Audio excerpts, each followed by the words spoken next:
Hello and welcome to this week's episode of Uncorked with Funny Wine Girl.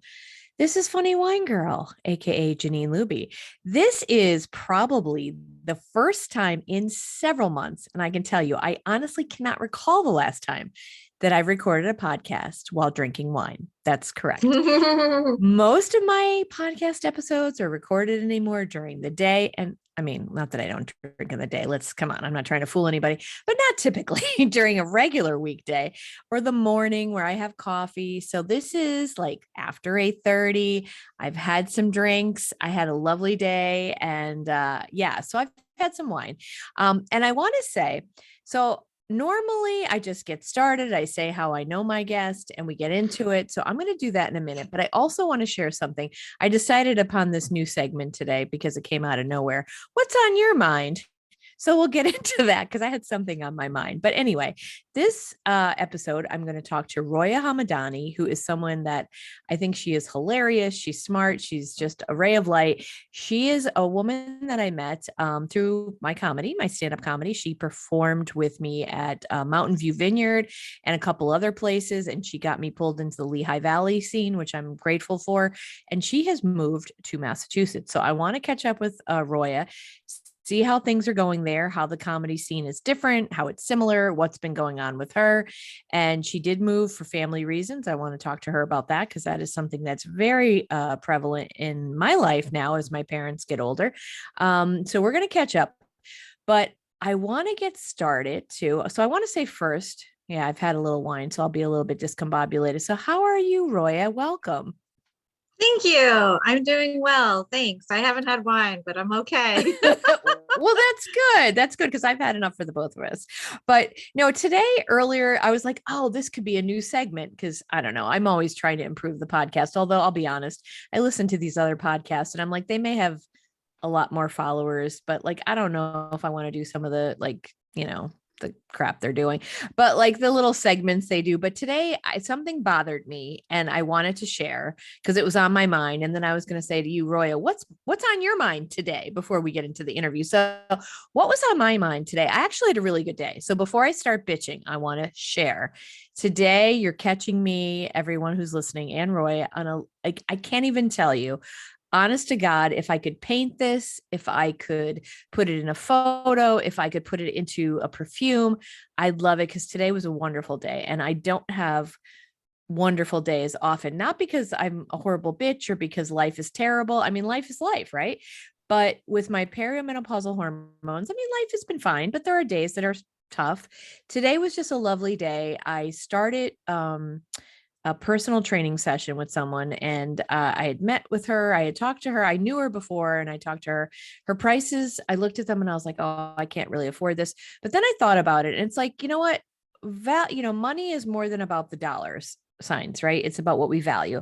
And I thought, maybe I could do a few sessions with her. So I'll keep this short because I know I could ramble, especially after drinking. But Hope met with me this morning and we did a weight workout. And I said, all day long, I was like, wow, she really put my day on track. She made me feel really good. But what I realized, and I'm not sharing this to pat myself on the back, but to share it with all of you out there, especially women, we don't give ourselves enough credit. I was really feeling good, not just because of what she shared with me, like getting me like with the weights and the core workout, but because I chose to make this commitment with her. And I felt really good that I did it. And I cannot tell you the whole day has been great. So it's been positive. But what's on my mind that I wanted to share, and then I want to ask Roya what's on her mind. I was listening to a mini-sode of a podcast earlier, and it's not a podcast. I will say my friend introduced me to it because she's all about true crime podcasts. So shout out to my friend Kristen, my girl, who does not listen to my podcast because it's not true crime. But she introduced me. She's serious. She's like, now I listened to like the beginning, but then I didn't listen. I'm like, well, what episode? Oh, some lady was on. I'm like, yeah, I have ladies on every week. Could you be more specific? But so she only listens to true crime. So she introduced me to this podcast, My Favorite Murder. To be honest, I find their voices a little irritating. Karen Kilgariff, I guess she's known in the comedy community. She's written whatever. I don't know who the other woman is, Georgia Hartstern or something like that. Anyway, their voices are slightly irritating to me, so I don't find that great. They do talk about true crime and murder and blah, blah, blah. So, but in their mini-sode, they share what their viewers or their listeners send in their emails. And the one, I was sitting here doing work and it was kind of like background noise. And the girl who wrote in said, love your podcast, hate the world we live in. And it just grabbed my attention. And Roya, forgive me because you're like, why the hell do you need me? You're talking here. But I just like, I want to share this because then I want to get to what's on your mind and then we'll get into the interview. Something I want to like just share, and I don't know, I think it's just something I'd ask people to think about. So I hear that a lot, like, oh, love your show, but hate the world we live in. So it's like, we do this a lot. I do it. I find myself to be a hypocrite. A lot of us do this, like, oh, people are the worst. The world we live in is the worst, but it's like, but it's not you. It's not you. So the people we're with, it's not them. It's not our friends, but the world is the worst. Everything's the worst. And I think we have to be careful because the more we say that, it's like a mantra. The more we say that, it becomes part of our mindset and it becomes part of how we act. People are the worst. The world is the worst. I think it's important that we see the positive. And that's what the point I wanted to make, I think. And I won't go on the long journey of that because I see that every day. Like I admit, I'll say, oh God, I hate people, but I don't really mean it because when I'm out for a walk or run, I love when people say good morning. I love when we have human interactions, because as humans, we crave that. But what I don't like are the people who are inconsiderate, who park in fire lanes, who take their dogs for a walk without a leash, and they have this Parisian scarf of a leash around their neck as an accessory because their dog is so well behaved, they don't need to be on a leash.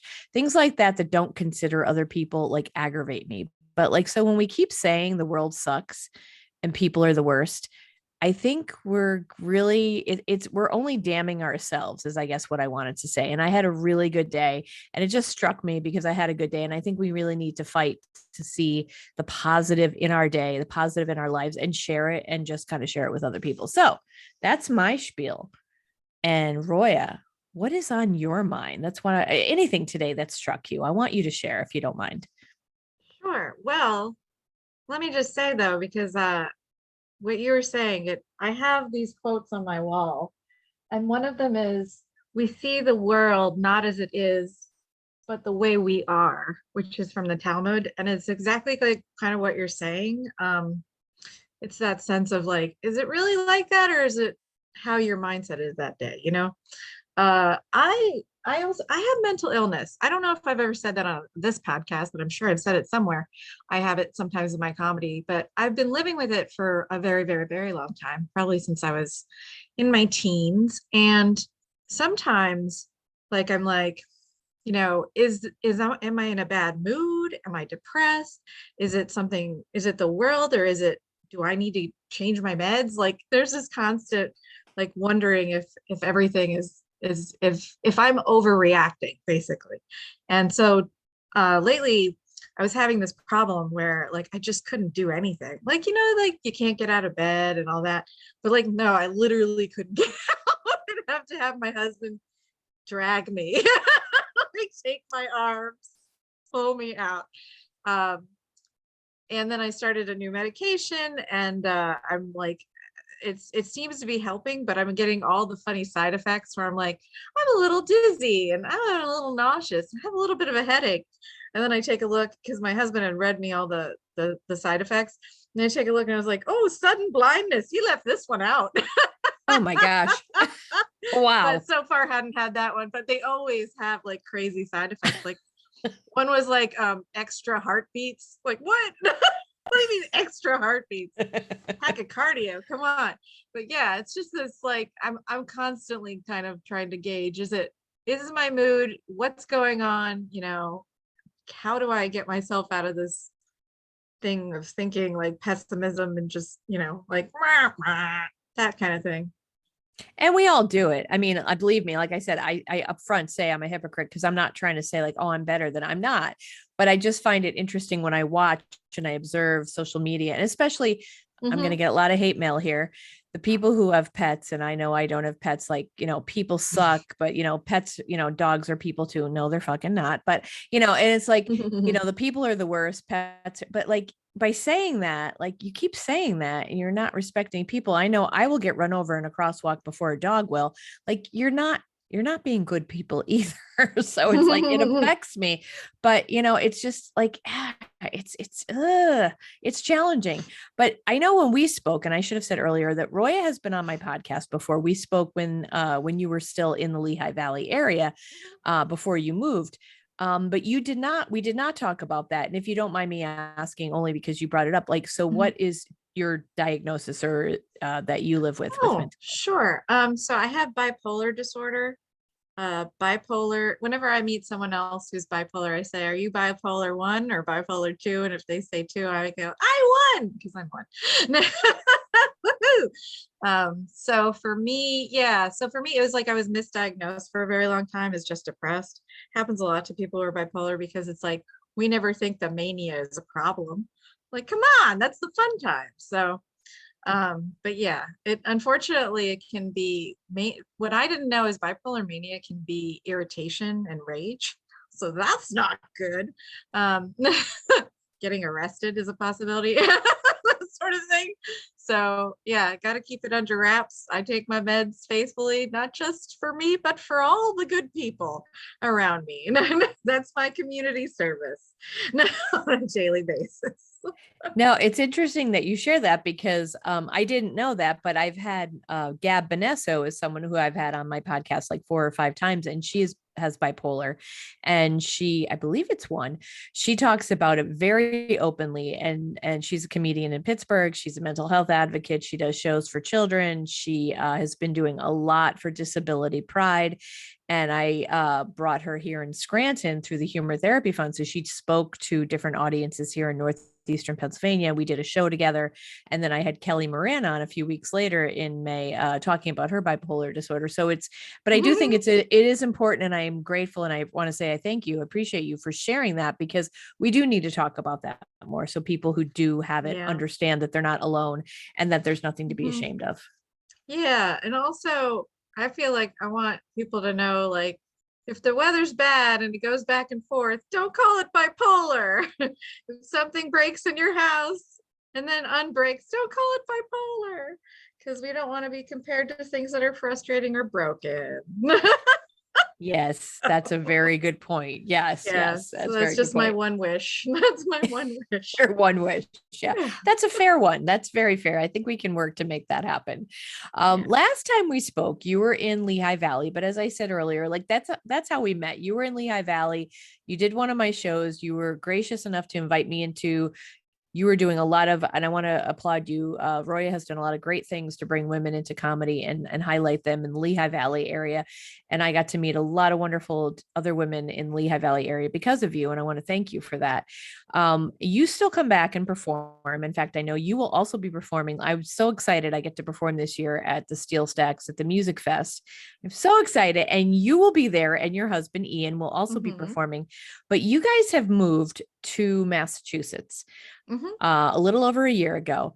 Before we get into like the comedy scene, I did want to talk a little bit about something a little more like, I guess, the serious side. You did move because of family. Yes.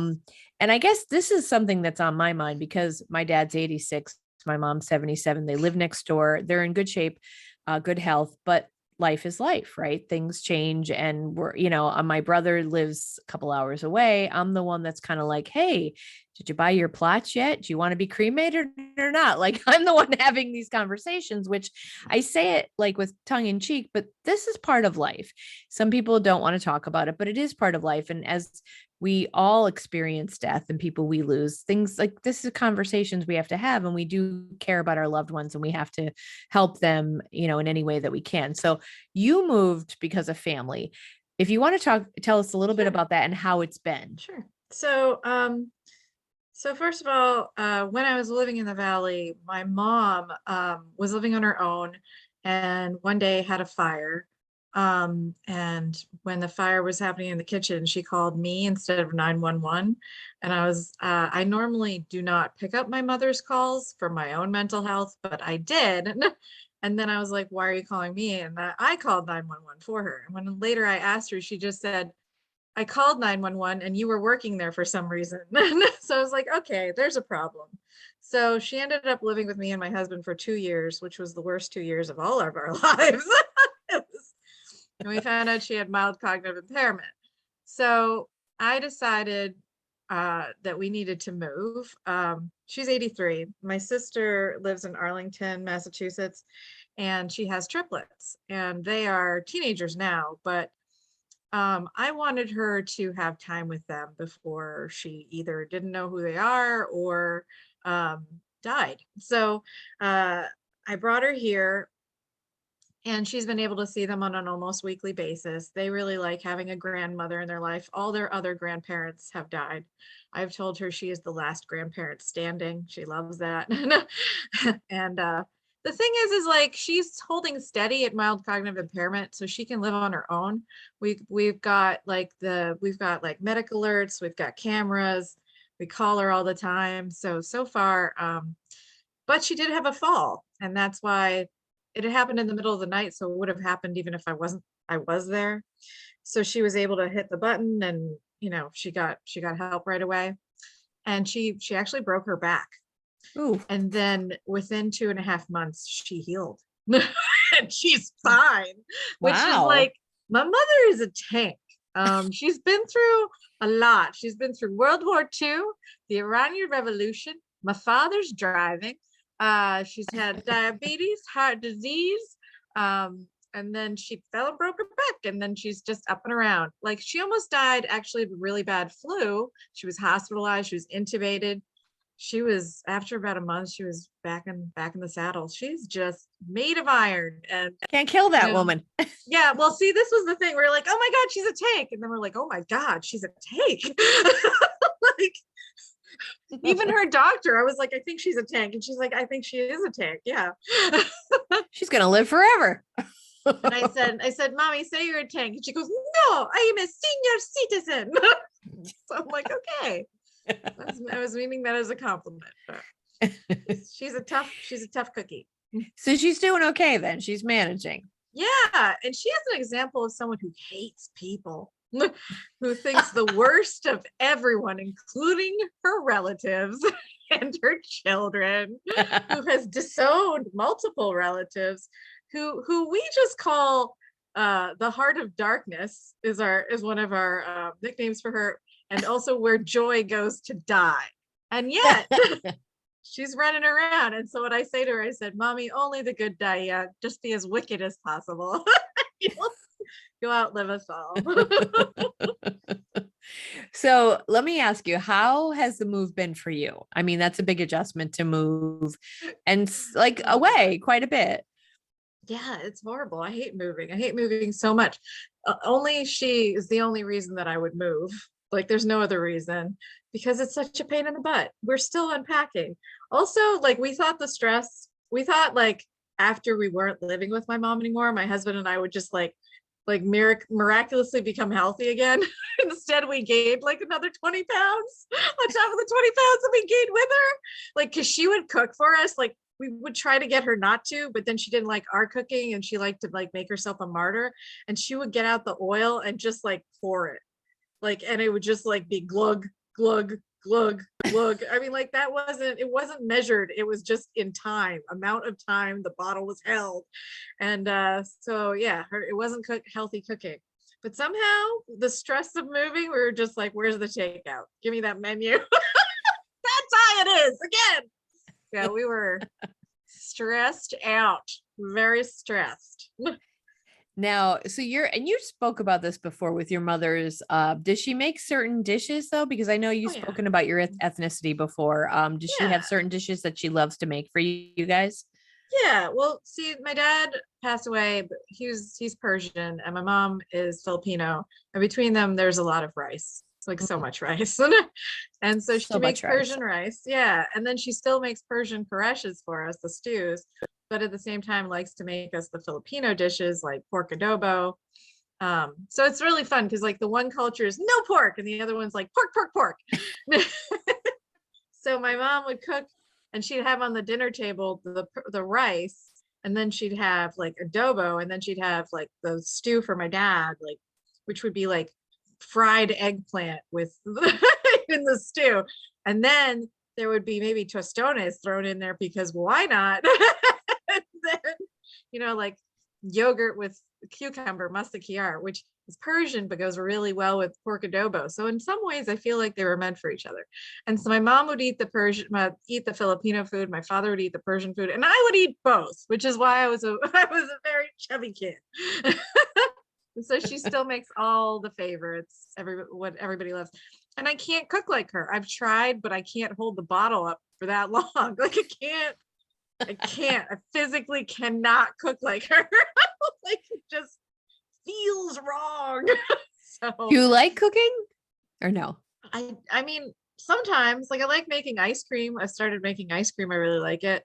And so if I'm in the mood to cook, I like it. It's not something I enjoy every Mm. day, but sometimes, I don't want my husband to have to do it all the time. So I'll hop in there. I just haven't really gotten the hang of certain things. Like I can't for some reason cook beef.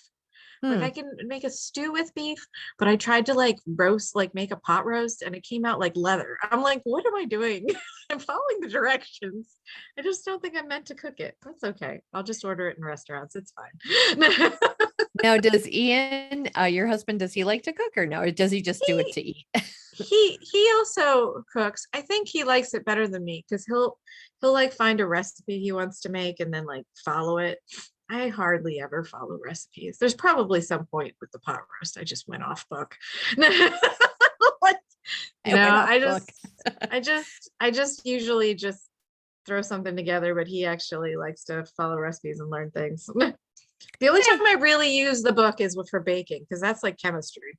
Oh That's yeah. not even cooking. That's why I don't like to bake. And I've talked about this with friends who like to bake and other friends who like to cook. I don't love to do either, but if I had a choice, like I like to cook more than I like to bake because you're right. It is precise. I think it's so much more precise. And I'm afraid of messing things up there. Where with cooking, you could be like, yeah, I'll put a little bit more of this and I'll put a little bit more Hmm. of that. And I'm going to try Yeah. this. And I mean, I live alone. So I mean, it's another case of, we should value ourselves, but like I don't want to cook for myself. So like tonight I had like goat cheese on crackers, I had hummus with pita chips, and like so I will cook for myself, but not as often as I would cook for someone else in my family or whatever. But I definitely prefer cooking to baking because I don't want to screw things up. It's way too precise. It's too much effort. It's too high maintenance for me. Yeah. And I mean, honestly, for me, marriage was like, do I love this person enough not to have cereal for dinner? Because I really love having cereal for dinner, but it's hard to get two people to agree on that all the time. So yeah, I was like, okay, I love him enough not to have that. Wow, those are some high standards. I'm gonna put away the Cheerios because this is real. Yeah. Honey bunches of oats should be called honey Oh, bunches of crack. Oh my those are God, that good. stuff. Those are good. I can eat a whole box in like a day. Oh I can't man. have it in the house. Can't have it. So tell me about like when we spoke last. It's been a little probably before you moved. When we spoke last, Roya had talked about her experience in Lehigh Valley. And I mean, any woman knows, like, much like in regular life and regular jobs, comedy is not different. Women are still disrespected and, not as Mhm. valued. And Roya Yeah. spoke about her, you were hosting, open mic nights and you were often disrespected. Tell me a little bit about the scene in Massachusetts. What have you found? How is it different? And are you enjoying it? What's going on there? So I moved to Lowell, and that is a town that's about 45 minutes from the center of Boston. And it has a lot of similarities to Allentown, in that, this used to be a mill city, and the Allentown had the, Mack truck and all that. Before that, Bethlehem Steel and all that. But here there are Asians. There's like 23% Asians, and there's like no Asians in the valley, almost no Asians. So I'm just running around. Literally the first time I started weeping when I saw so many Asians around. And then I went to an open mic and there were none there. It was the one place there were no Asians, not at that open mic. And then that open mic in Lowell proceeded to be exactly like an open mic in the Lehigh Valley, because basically, if you're not within a city, anywhere outside of the city, you get people who are just horrible. And so there was a dude who was being super racist. He was like an older white dude who thought it was really funny to tell me my last name didn't sound Irish. A lot of people are Irish up here. was like, no, I'm not Irish. Thank you. And then said that Chinese people eat cats. And I wanted to throw something at him. Because it's like, first of all, it's racist. And second of all, it's so hack. Like, just I was going to say, please. isn't that a joke told 25 years ago? Something new. I think more. I think like 40. So yeah. So then I'm like, okay, so I'm mad. And then the host introduces me as like she's from Japan, he says. And I mean, he's Hispanic. So I'm just like, what are you doing? Like, what are you doing? So I didn't go back to that one. I said, screw it. So I decided I would try to go to Boston to do mics. And I was lucky because I had made a friend online who lives in Boston. So I was able to go with her to mics. To be a woman going alone to a mic in the city just seemed like not a great idea. Like, yeah, it would probably be fine, but I would not enjoy myself. So, because I never enjoy mics. I hate mics. I hate them so much. And even then, even sometimes I go to one and everything's fine and I do well, I still leave going, God, I hate mics. I just don't like them. I give you credit because I don't go to them. I'm just lazy and I don't want to be out past 9. So yeah, well, a lot of them are really late. So, but the difference is the mics in Boston, within the city of Boston, is that it's much higher caliber. I mean, like, because there's more competition, because a city is less tolerant sometimes of like uber racism. People will just be like, the people who run these things aren't afraid to just tell somebody not to come back. So that's nice. There's a lot of women, a ton of women, but pretty much all the same stuff is still there. The whole like assumption, if you're a woman, you're not funny, and only having one or no women on a lineup, and just this sort of like boys club thing going on. It's pretty rampant, and there are very few female headliners here. Like, yeah, it's just, people seem to be getting women who are really, really good. It's like they should be headlining all the time, but they're like at features all the time still. It's like, that doesn't seem right. So it's got the goods and bads. I've been working a lot with a group called Fodballs, and it stands for First, Only, and Different. And it's a group that a couple of women started to have shows that feature people who are women and also marginalized communities, like people of color and queer people. And so I've been on a few of their shows, and there was one night that was all Asian American, and oh man, I've only been on 2 all Asian American shows, because it's like, how do you find that many Asian comics to all sit in a room and bitch about their parents? It's really it's really hard. Like, we've been trained not to do that shit. Like, we've been trained. Like, it's like, oh no, the ancestors. So yeah, so there's goods and bads, and there's definitely a lot more. Like, I met somebody who's half Vietnamese and half Jewish. She's like the first person that I've met who I feel like we have like a kinship, and our comedy has like sort of a kinship, and jokes that never worked in the Valley work here. So that's nice. It's like, so yeah, I'm like, I'm glad I held on to those for a really long time. That's cool. That's very cool. Now, how about your husband? Is he in performing up there as well? Well, he decided to take a year off and become a scuba diver. What? Yeah, okay, that's different. He got certified in scuba diving. He's taken up carpentry. But now he started going to the mics with me because I can't do this by myself. And he decided he wanted to try it again. It's really tough. It's so weird. It's a boys club, and yet it's also tough for white guys, straight white guys, because there's so many of them. So it's kind of like, and it's just like Comedy Anywhere. It's all based on who you know. So he's not a schmoozer.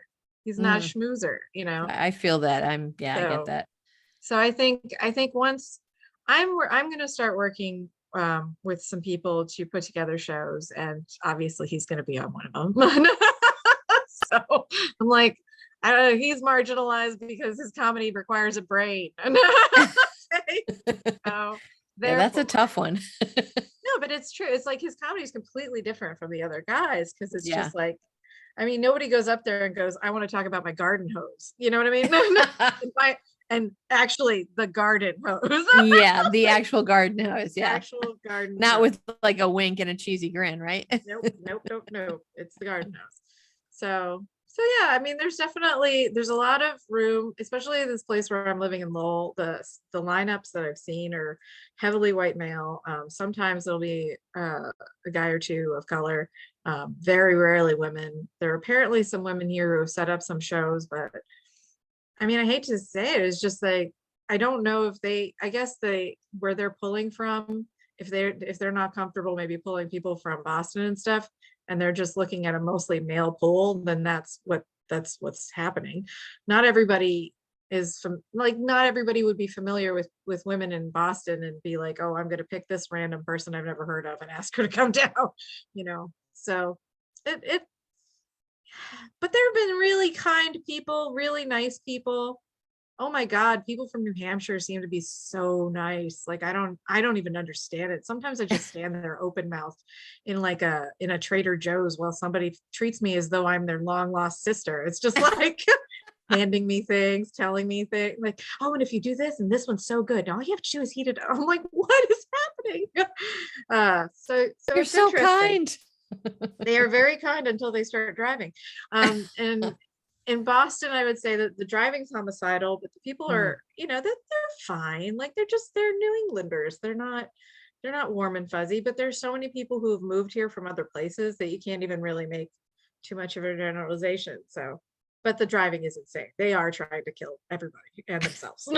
I could not handle that traffic all the and time. driving. Yeah, no, I could not handle cried. it.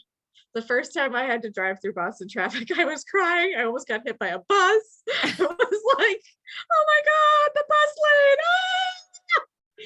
Yeah. You need to up the meds on that day. I would totally be, yeah, that It is was a toughie. stressful. Holy cow. It was Yeah. very stressful. I think that's why I started eating a lot. Yeah. Yeah. I totally get that.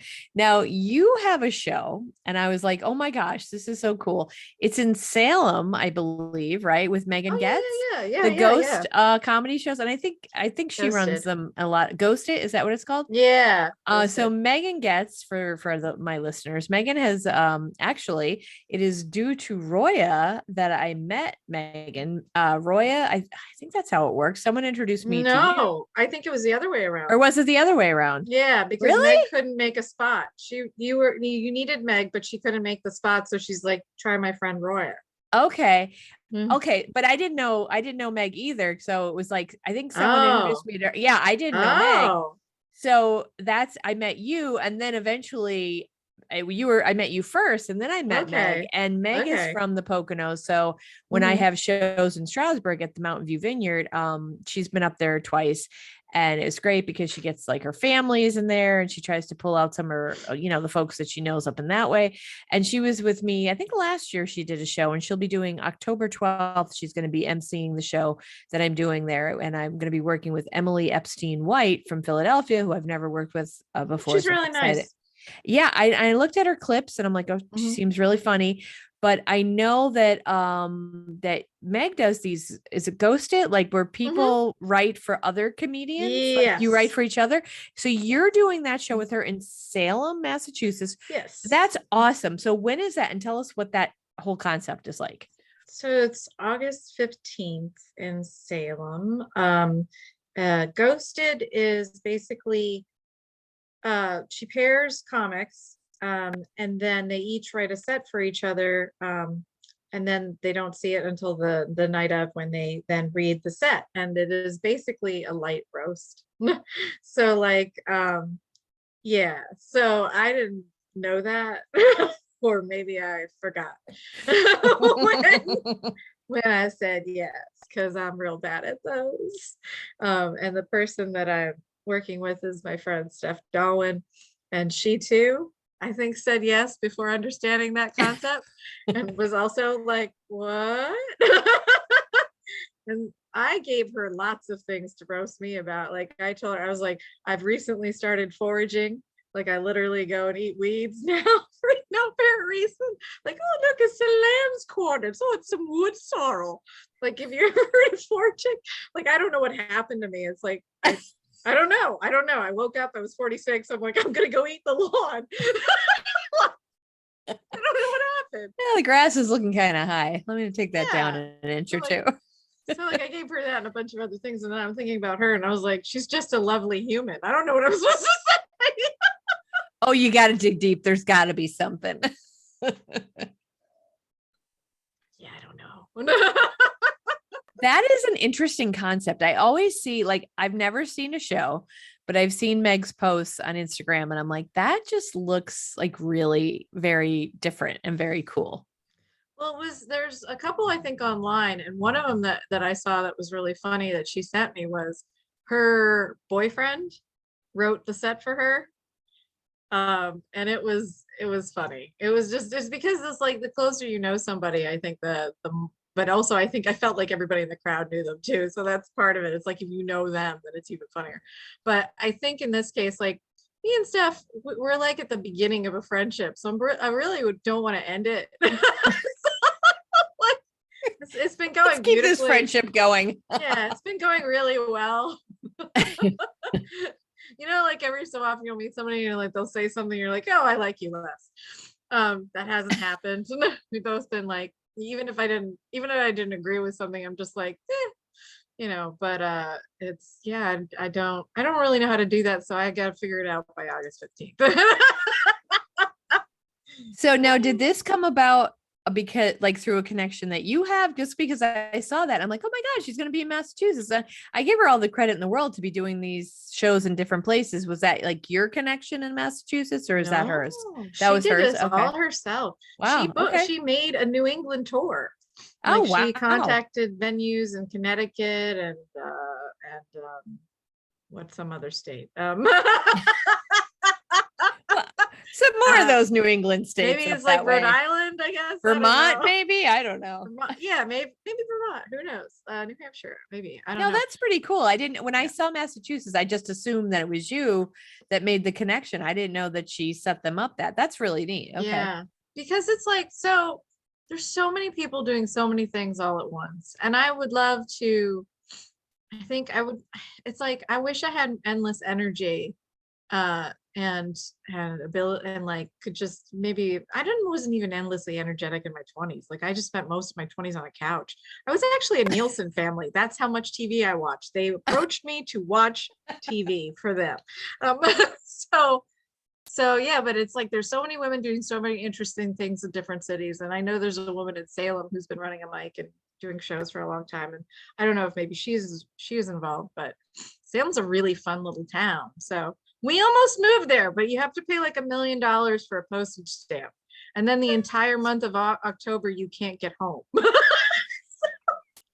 All the visitors. Yeah. I think I did visit there in October, like about 15, 20, 18 years ago, maybe, of course, to see the shops and the ghost stories and all that jazz. The reason that people go there. Yeah. Yeah. So, but yeah, I mean, she's amazing. She's amazing that she can do all this stuff. I think I've been kind of like pulled a little bit away from stand up because I'm doing a lot of sketch comedy, which I find so much fun. It's like, it's harder in that you have to like corral people to make this thing with you. But it can be just like you end up with sometimes products that like my squeezy moosh. I have a sketch called Squeezy Moosh that I really love. And it's like it'll be there forever. I'm gonna be 83 and I can see myself hopping around in underwear looking really unflattering.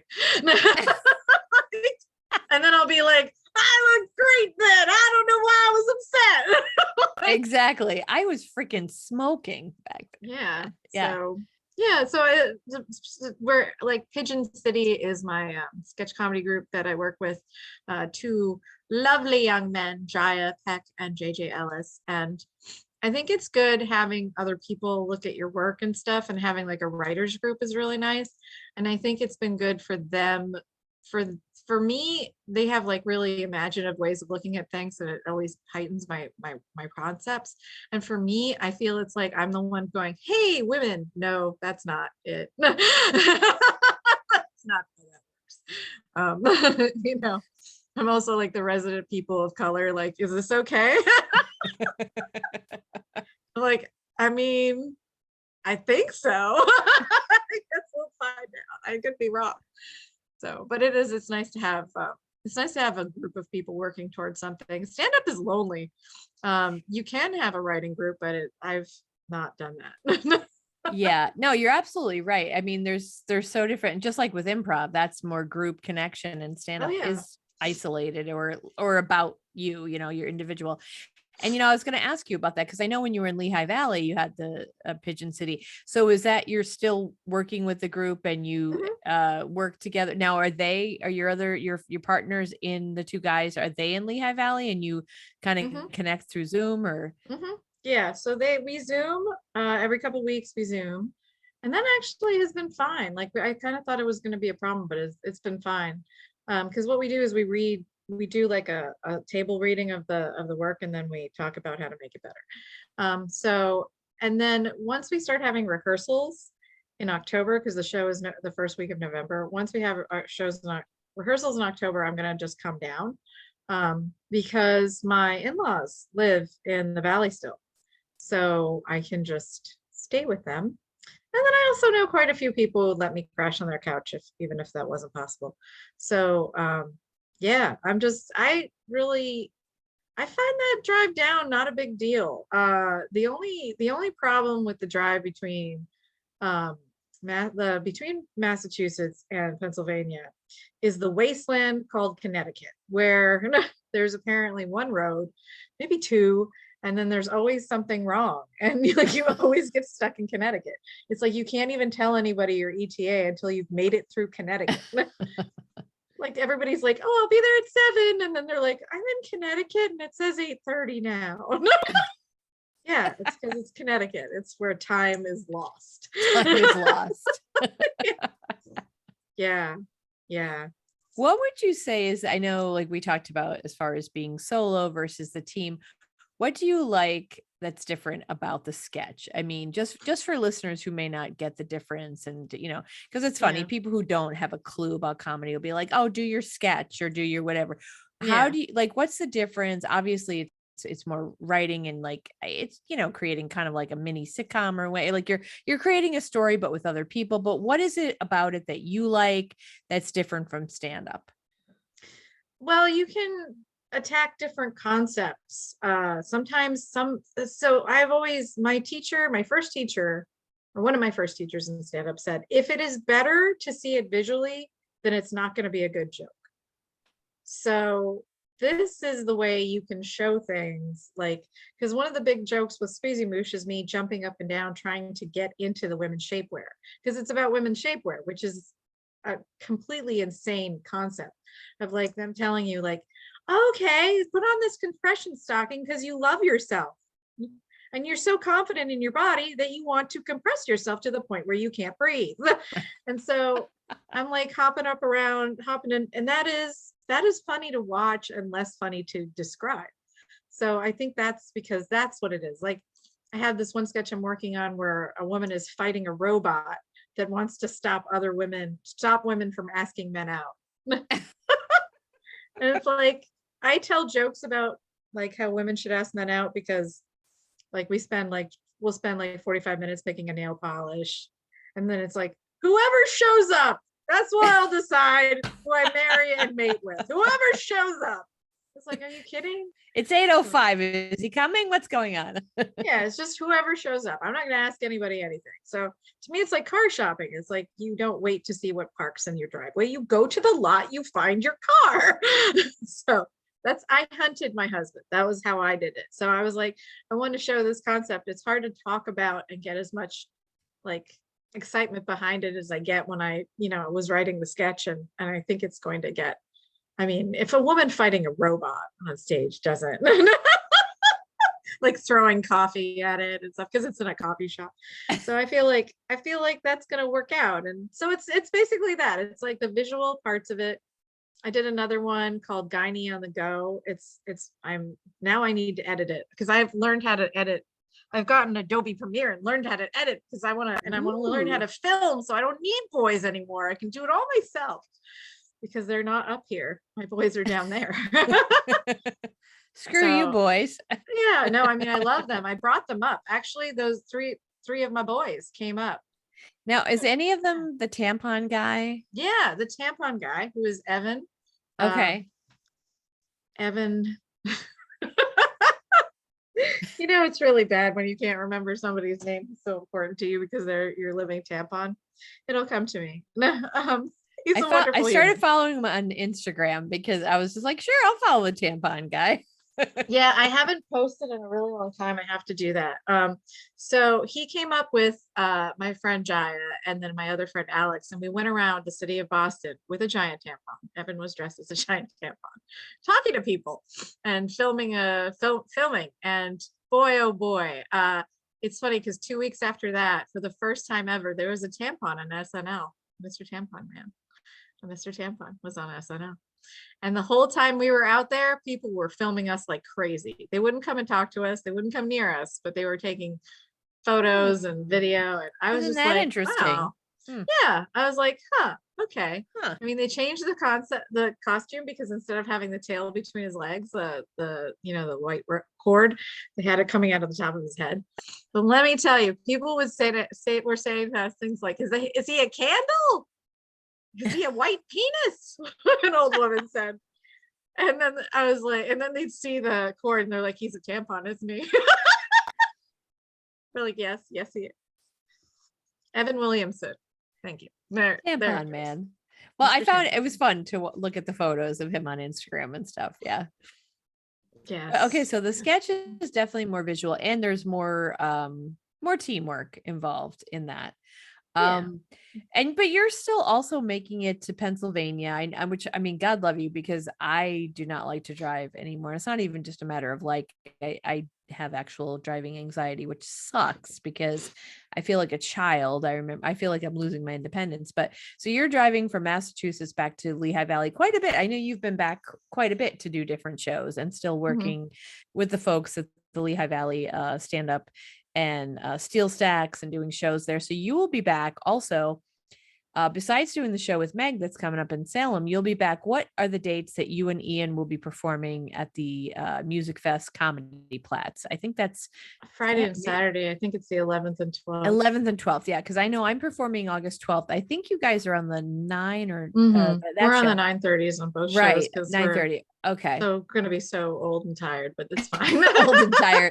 And I'm doing the 4:30 family friendly show, which I chuckle at because I'm like, what the fuck is family friendly? There's children running around breweries and wineries. So I don't, fuck me if I know what family friendly it means. But I sure as hell don't know, but I'm going to just try to not, I don't curse that much anyway. It's like, it's anything that their parents won't need to explain later. But that's kind of like, come on, like are they going to get my perimenopausal jokes? Probably not. I don't have a lot of dino bite jokes or like jokes. So I mean, it's more that like, I mean, to me, like I stopped doing that family friendly because all I realized are jokes about my parents like emotionally abusing me and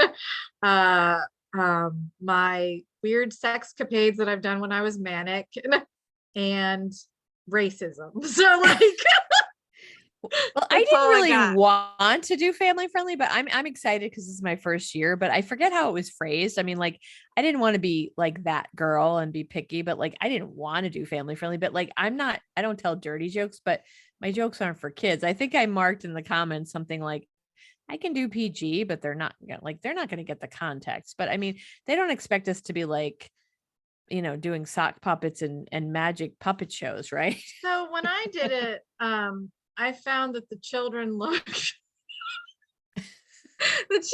look like, why are we here? Yeah. Like which I would expect. Why would you bring them shopping, to a comedy show, for Christ's sake? And then and then the one guy went up, and his name is Paul Spratt, and he's Oh, very I love funny. Paul. He lives Yeah. he's from Scranton. He's back. Paul's my dude. Yeah. And he did a bunch of jokes about when he was a kid and like how he saw things when he was a kid, a little boy. And I think stuff to do with farts, obviously. And then the children went, both children and parents were delighted. But that's not something I can do or have. So I decided I'm not going to do it because I don't want to. Okay. Well, as long as I don't curse, right? I mean, I'm not going to guarantee laughs because I'm not doing a set that's geared for kids, but as long as I don't curse, I mean, you make the parents laugh, and as long as, I mean, without cursing or like vivid descriptions of blowjobs. I think you and I remember something about that, right? Yeah. I think I had a comedian who told me she wouldn't do that and did. So yeah. No, I don't have too many blowjob jokes in my repertoire. So yeah, that's good. No, Paul's a great guy. Paul was he was actually not from here. I think he was from Boston, but like I knew him when he lived in Scranton and he did stuff here. He moved to New York and he's actually back here. So I got to do a show with him in May when that I mentioned Gab Bonesso from Pittsburgh was here, and she headlined, and Mary Ray Patch performed, I performed, and Paul performed, and he's a really good guy. I love his comedy, and I think it's smart. He is absolutely one of the good ones, like not dirty, not sexist, just like I like his jokes. Yeah. Mm-hmm. Yeah. So I'm sorry. So you and your husband Ian will be performing at Music Fest Comedy Platz April 11th and 12th. And I will put that info when I post this podcast. So for the folks who are listening who are in Lehigh Valley, definitely check out Roya and Ian Webster, Roya Hamadani and Ian Webster, and all the folks there, because it's going to be just a really cool thing. I have never performed at this before. Is it tell me, because I'm curious, and for the listeners who want to know, it's like a nice crowd, right? Yeah. So Music Fest, you've been to Music Fest? Yeah, I've been to Music Fest, but not like I've never performed comedy there or never been to the comedy years. Honestly, I haven't even been to Music Fest in years. I think the last time I was at Music Fest was probably, oh my God, this is sad, 20 years ago or 21 years ago. And I saw the Indigo Girls. That is the last time I was there.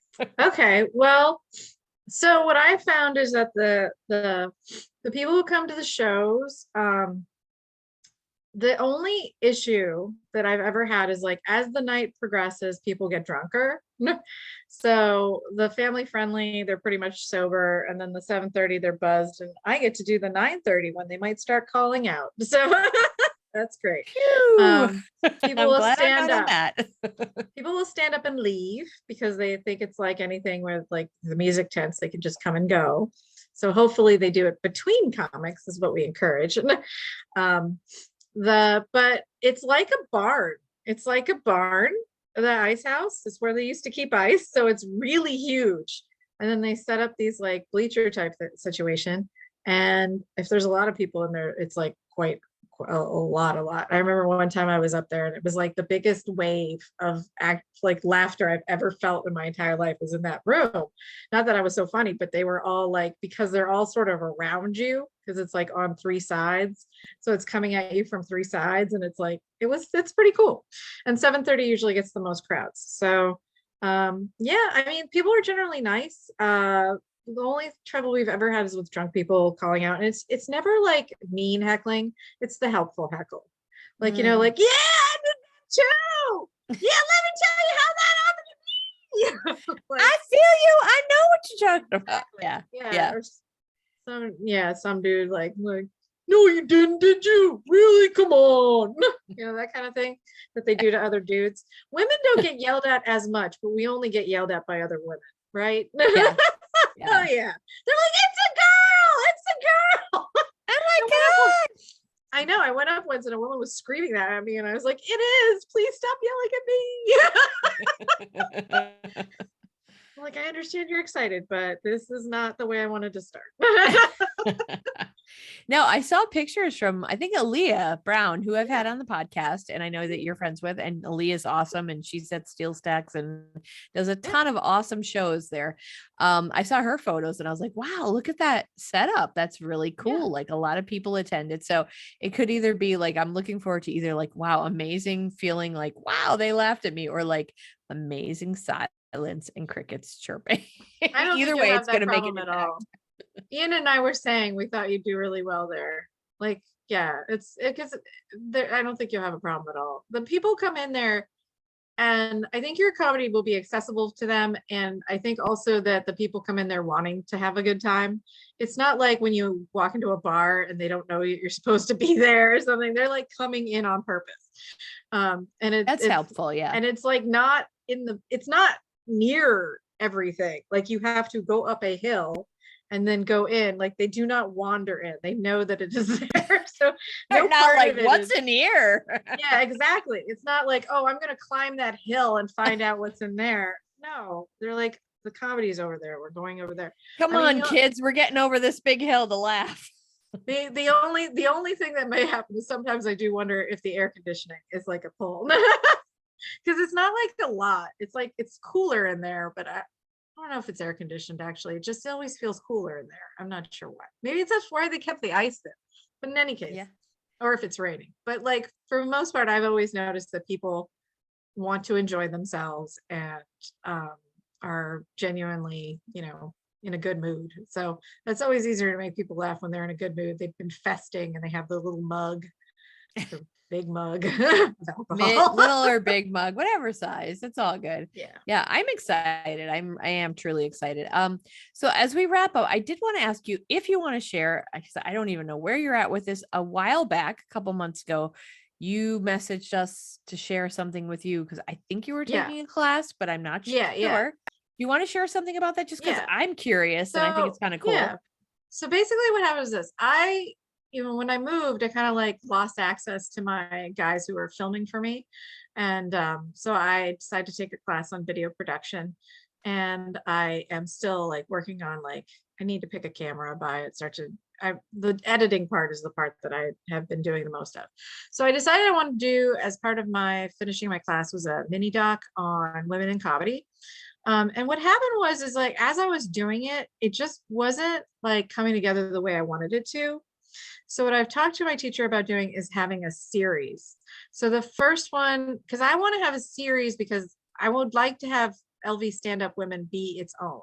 So it would be its own 5 to 7 minutes. So right now I have a 5 to 7 minutes on women talking about creating spaces for comedy in Boston because it was just all white male. And then when I tried to put the stuff in from everybody else, it just seemed really weird. It's just disjointed. So I was like, okay, I'm gonna get the camera. And then what I was gonna tell you guys is I'll invite you to be somewhere so that I can like do individual tapings. Because the one thing, like you had given me good stuff, but like the problem is the sound and stuff was so different. I couldn't like put it in well enough. So I thought I was like, I'd show it to you again and be like, okay, now say that in that chair right there while I point this at you. Because it's like seriously, because I wanted the stuff, it just wouldn't. And it's the same thing with Meg and the others too. It just wasn't sewing together well. And I'm very perfectionist about that stuff. So the series will happen because I wanted to, and when I want something, I will make it happen. It may take time, but it will. And then and then I'll set up a time for hopefully as many women I can in Stand Up Women who can like in a certain weekend that I can just put in different chairs and tape. You sit over here in the leather chair. You sit in that one. Yeah, exactly. Like, okay. Because I was thinking it's all the things with filming that I've been learning. It's like controlling the sound and, oh, does the camera have autofocus? That's not good because it's going to randomly focus on something next to her instead of her for just a second or two. And that's just ruins the shot. Having a lot of spaces and stuff where you can like have like stop someone, like do question and then answer and then stop because you need all the space for editing and knitting things together basically. So it's like I learned a lot and I'm looking forward to doing more of it. And some of the stuff that you had said on yours was like really important. So I like took all sorts of notes. So don't think you're off the hook, Janine. Oh, sister, know this. I don't feel I'm on or off the hook. You know me. I am about promoting women. So you need anything, you message me and I will share in a heartbeat. Absolutely. Yeah. Cool. Absolutely. I'd like to come to you. I don't think I've been anywhere. I mean, I've been in Wilkes-Barre and Scranton and all those areas, but I haven't been to like your neck of the woods specifically. It would be fun to do it. You're welcome anytime, honestly. And honestly, you should tell me when you're free and we will set something up because I'm planning Cool. October shows now. I would love, I would love to have you, honestly. I would love to. Well, I will be in the area all through October because all the weekends of October, my husband doesn't know this, but I'm planning to come down. He doesn't like it when I do that. He thinks I should do it like every other, or I should only do 3 out of 4. He's always trying to convince me to like do less stuff. But it was so funny because this morning I had a whole bunch of meetings and I was like, why did I schedule like 5 meetings in one day? He's like, I don't know, Roya. You never usually overschedule yourself with work. It's like the one thing you don't overschedule is work. I was like, I know. So yeah, I know. I know. Well, you let me know. Okay. Seriously. Mhm. Yeah, let me know. I mean, honestly, that would and if you give me enough time, we can plan something specifically to do. But yeah, I mean, because I don't do a ton of shows. I'm actually planning now. I have 2 shows. I think I have 2 shows planned in October.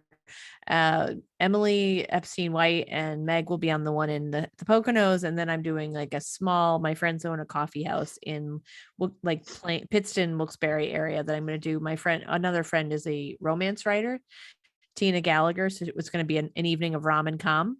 We were supposed to Oh, do it nice. last spring and we couldn't do it. Things happen. A lot of things happen, but we're going to do it where she's going to read from her comedy. And then Mary Ray Patch and I are going to do a little stand up and then do some improv based on like fun meet cutes and like stuff that we pull from Tina's like romance book. So that's going to be fun, but like, I'm always up for it. Like truly, girl, listen, I'm all about, this is what I want to say to those listeners. So Roya, when she was in the Lehigh Valley, started Lehigh Valley. Is it women stand up or stand up women? Stand up women. Stand up women, and that's what I got to meet. Nancy Orline, who was a guest, who was fantastic. She talked about using humor while she was dealing with breast cancer, while her husband was on the wait list for a heart transplant. Lisa Van Arsdale, she's been a guest. She's just, all I would say is love her, but she's a wacky gal, but she's like got so much going on. She's an entertaining gal. And Aaliyah Brown, who's also been on the podcast, met a lot of wonderful women. And I am all about having women, giving them the space for their voice to be heard, because I think we have not had it and we need to have it. And I will promote anywhere, anytime. So I just want to say that anything you need at all, I am here. You just let me know. Yay. Thank you.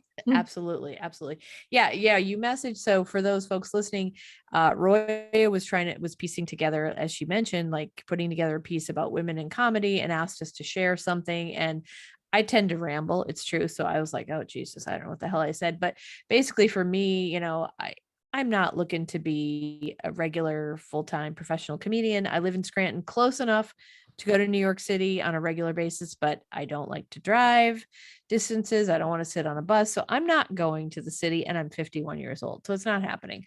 But I have done through the years enough on my own. And I've been doing stuff for people, and it's like, you don't get paid, you don't get respected. So I started doing my own stuff in 2010, creating a space for women, especially for women at wineries, where I only will bring on female comedians, and I want an audience that's mostly female. And I will tell you this, Roya, too, not just the listeners, but I've struggled with that because I've had people say, can I bring my husband? Or people emailing me, is it just women? And I said, maybe I'm antiquated. Am I trying to hold on to a notion that doesn't matter? But I've had women say they like the environment, the space, the atmosphere that's just women. And I'm like, I don't know, maybe I'm holding on to something that doesn't matter to other women, but like, I like that space, because what I don't want is if it's just everybody, then it's just like a regular comedy night. And I was just trying to create a space for women. So I struggle with that, and it's still tough. And I've talked about this with Mary Ray Patch. Mary, I'll be honest, Mary has a wife, but Mary identifies as non-binary. And she's like, well, maybe you put in it, no cisgender, no cis males or whatever. I know, it's so hard though. Yeah. It's like, I have the same problem where like, how do we identify ourselves by what we're not? Because like it was pointed out to me with LV stand-up women, it's like, well, what if the person doesn't identify as male or female, and like what happens then? And I was like, that's fine, non-binary can be in, but I didn't want to call it LV stand-up women and non-binary, and and then it's like, I don't want it to be LV stand-up not men, not straight white men. So know, it's like, it's so difficult. It's so difficult. And I know, I think it is really difficult because I really enjoyed having an all-female audience. It was novel and it was interesting, and you always knew you wouldn't get that weird face that men make when you talk about tampons or vaginas or menstruating or any of that face of like sort of like pain and disgust and like just trying to hold it together because this is happening and they can't get away. Like, it's not that they don't like the joke. It's like they don't even like the concept of the words that are coming out of your mouth, that they shouldn't be coming out of your mouth. Like, they shouldn't be spoken of, period. Get it? Period. Haha. Yeah. So yeah, I enjoyed not having that and feeling like, oh, I can just talk about anything pretty freely and not have some, just have some dude thinking like, I don't feel comfortable. Like, hey dudes, we go to shows all the time and get to hear about your ball sacks, like real intimate stuff. We don't get to say, I don't want to hear this. We're supposed to laugh. So yeah, I kind of like it. I mean, and the thing is like, I like a guy like Ian is like, my husband is wonderful. Like he said, like basically men are not interested in women's culture. Like we are expected to be interested in what a WWF and everything else they do, but they aren't expected to know anything about us. And so he's one of the ones that gets it. But still, if I didn't know him and I saw him in a crowd, like I wouldn't necessarily feel comfortable like, oh, this guy's gonna really enjoy this joke about when I had endometriosis or something. You know what I mean? Like, it's like, yeah. And it's a struggle. And believe me, that's the thing I say, people could think I'm whatever, like, I don't know, whatever my faults are. I'm sarcastic, I'm this or that, but like my flaws. But the one thing I know is like, I do take people into consideration, and I do struggle with this because I'm like, I don't want someone in the non-binary community to be upset thinking I'm not including them. But like, I've talked about this with Mary, and Mary's like, well, maybe you put, and she said it like as almost a joke, but like her wife, Kat, was like, no, I wouldn't do that. Like, no cisgender, like cis white males or whatever. I don't know all the terms because I'm like, and I wouldn't want to even put that out there. So I do female, like ladies night. And I've literally I've emailed guys, I've seen names, and I will give them their money back. I've done this twice, and they're like, oh, okay. And like, and I don't want to be this militant, whatever, but I'm trying to save this space for women.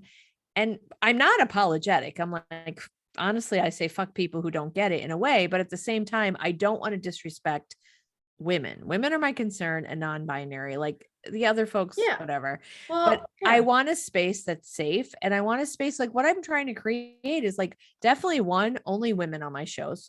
I don't need to promote men because they're on every other fucking show. Yeah, exactly. I mean, I will not change that shit. But as far as like, and Mary and I have talked about this, Mary's like, well, one way to look at it is, it's more ticket sales. Yes, that's true. Like, let the men come. But I'm like, these women literally can't leave their spouses or boyfriends or whatever live-ins at home for one night. Like, fuck that shit. And the thing is, if it didn't matter, that would be one thing, but it does. And we know this.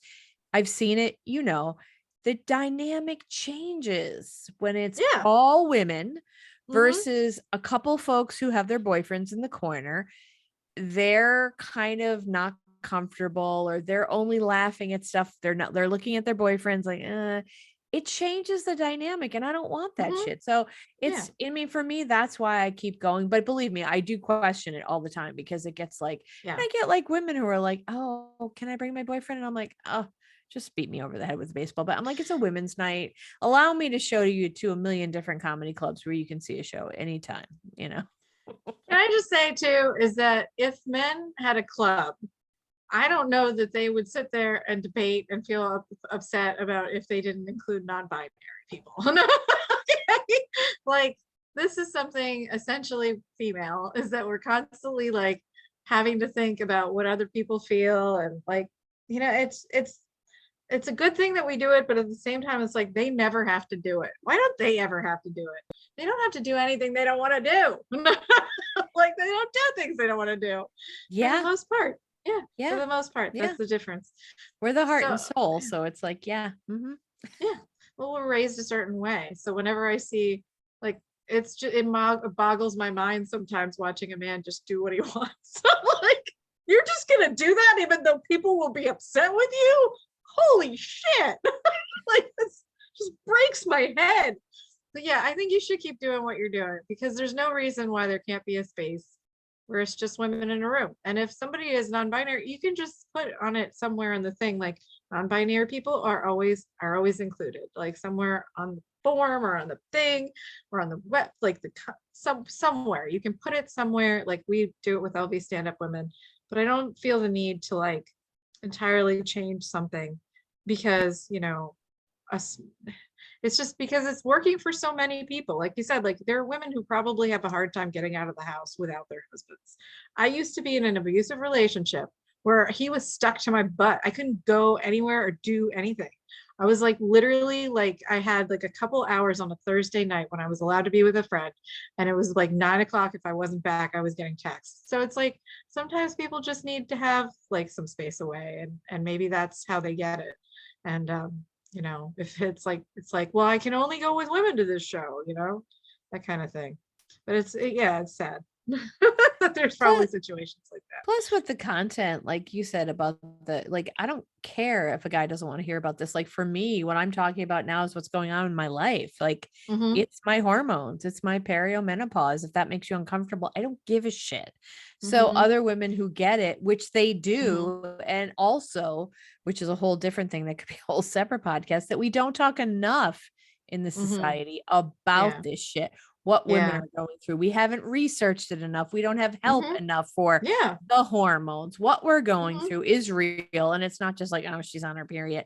No, this is shit that causes depression. It's weight gain, like all kinds of crazy stuff that you're like not even helped properly by doctors. So like I am going to talk about it as someone who's 52, about to be 52 years old, dealing with perimenopause and changes in my hormones. I get angry, I get depressed. I am going to talk about that. I don't give a shit if you're uncomfortable as a man. Like honestly, I don't care. They don't get it because it's not part of their experience. Like for instance, those like with men, like anything that has to do with men's healthcare is always like on the forefront of cutting technology. And then you look at what women are those stirrups and stuff that we put it, and the like forceps, they're the same as like the 1800s, you know? And like, and then I was getting a mammogram, and she's like sticking my boob between these two like hard things and mashing them up. And I said, how long have you been doing this? And she's like, 25 years. And I was like, does it look the same as when you started? And she just looks at me and she's like, it's exactly the same. Oh, great. Good. I'm so glad that people are trying hard. Yeah. Well, it's only women, so they won't mind getting their breasts squished to like, I mean, you know, to the hell. It's just like, man, I felt like, is somebody angry with my boobs? Did they do something wrong? Like, why does this hurt so much? Yeah, I feel that. I had to go back. I had abnormalities and I had to go back, and I'm like, whoa, the second time around, they're getting real. I'm like, they're pulling them from under my armpit. I know. Like, oh my God, where are you pulling that flesh from? They do that weird kneading thing, like they're kneading bread to get underneath the thing. I just need them to get a clear picture. We need to get that all in there. Yeah. Yeah, I call them the boob ladies. They have to like kind of massage your boobs without having you get like trying to keep you calm while they stand in between these. They'll be like, how are you doing? La la la la la. And then, like just need. I'm fine. I'm good. Boob ladies. God love them. They're nice ladies. Can you imagine doing that for like 20 years though? No, and I'll tell you what, I would love to have one of those women. I want to have one of those women on the podcast because I'd like to know. I want to ask them, what's it like to handle boobs for a living? Like seriously, like sticking them in the glass, squishing them up, and you know. Yeah, that's all you day out, tits. Smashing tits for a living. They're probably so bored of it. It's like, yeah, okay. But yet what they're doing can be life-saving. I mean, you know. Yeah. But you always have to ask when it's a job like that, ask, what's the weirdest thing that ever happened to you? Well, I always say I'm going to ask the woman the next time I go for my mammogram, I'm going to ask her, can I put you on my podcast? But I haven't done it yet. Do it, especially if it's a nice little friendly one. A nice little friendly one. Hey, do you want to talk about what you do for a living? I have a feeling they're kind of like, it's just like a job, I don't know. Well, 'Cause I find it interesting. well, the one lady that I talked to about like how was the same seemed sort of into her job. It's funny because it's like I haven't had a bunch of them, but I have noticed that they've all been short. Do they need to be? Do they need to be like right at boob level? Like Boob need level. them? Like what? I was thinking about that. If they were really tall, they'd have to like crane down. You've got to be 5'1" to 5'3". Otherwise, forget about being, the boob lady. With small hands. Small- you got to have tiny, corny hands can to work push these them. boobs. You can push them under the thing. Push them under the, My under the God. slab. See, that's what makes Oh. a good sketch. That would make a good sketch. Oh, I'm picturing like a Lucille Ball kind of thing, but like with the boobs and like, it's good times. All right. Yeah. Well, I'm going to wrap this up here because it's getting late Almost for 10. me. And I feel like I personally have asked you everything I've wanted to ask you about. So I'm going to ask you here now, my final question, anything that you would like to promote or say in closing? So like you said, Music Fest is 11th and 12th. If you happen to be in the Massachusetts area, August 15th is the Salem Ghosted Show. And then in November, I think it's November 2nd, is Pigeon City. And that is sketch comedy, and it's live sketch comedy and taped. And it will be incredibly funny. I mean, Gynae on the Go is one of my sketches that has to do with a drive-through gynecologist. So, hey now, that was fun. Lisa was in that one. Lisa and Arsene. Oh, Lisa's so Yeah. funny. She's Legs I up don't in the air. understand her fascination with Bruce Springsteen, but that's a sidebar. I don't get that. Everybody's got their thing. Yeah, exactly. And I'm not judging. I'm just curious. Yeah. I'm like, wow, Well, what when is I- with that? Yeah. I still get kind of like woogie woogie when I hear like, "Hey little girl, is your daddy home?" Ooh. I see your posts and I'm just like, I gotta ask her about that because I did That's have a her on the whole new podcast, level, yeah. and I was sorry I didn't ask her about what is your fascination with Bruce Springsteen. Just Boss. share with me, explain, please. Yeah. Yeah, with the boss. I thought you Yeah. were gonna say cults because that's her other thing. Oh well, yeah, no, she has her own podcast with that. We did talk about that when I had her on my podcast. That I find fascinating too, that she spent time with all these different religious groups and cults. I mean, her And life she's to me alive. is interesting. Yeah. What's that? And she lived. Yes. And she emerged to the other side. She's still here, which is amazing. Because I don't know, somebody says go stay with a religious cult. I'd be like, I don't think I wanna. Yeah, I give her all the credit in the world for doing that. Yeah, I think that's amazing. Yeah. Yep. So I will share in the show notes. So check out Roya Hamadani, and she is going to perform as well as her husband Ian Webster at the Music Fest Comedy Platts, August 11th and 12th. And check her out in Salem, Ghosted with Megan Getz, and we will have all those details. And then November, her sketch Pigeon City, which is amazing. Roya is a very talented, smart, and funny human being. And I want to thank you for joining me. I really do appreciate your time and catching up with you. It is so lovely to see your face and catch up with you and to know that you're doing well. I appreciate you for spending this time with me. Thank you so much for having me. And it's so nice to talk to you. Absolutely. My pleasure. And again, when I say honestly, I truly do believe in women empowerment. So you honestly need anything, you just let me know anytime. Thank you. Absolutely. I appreciate it. Absolutely. So thank you to my listeners for listening. We're rolling into August here. We're starting off, and I have some great guests lined up.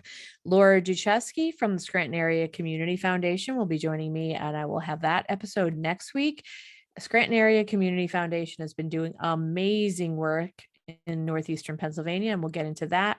Nina Judge is going to talk about a foundation she created after her father committed suicide.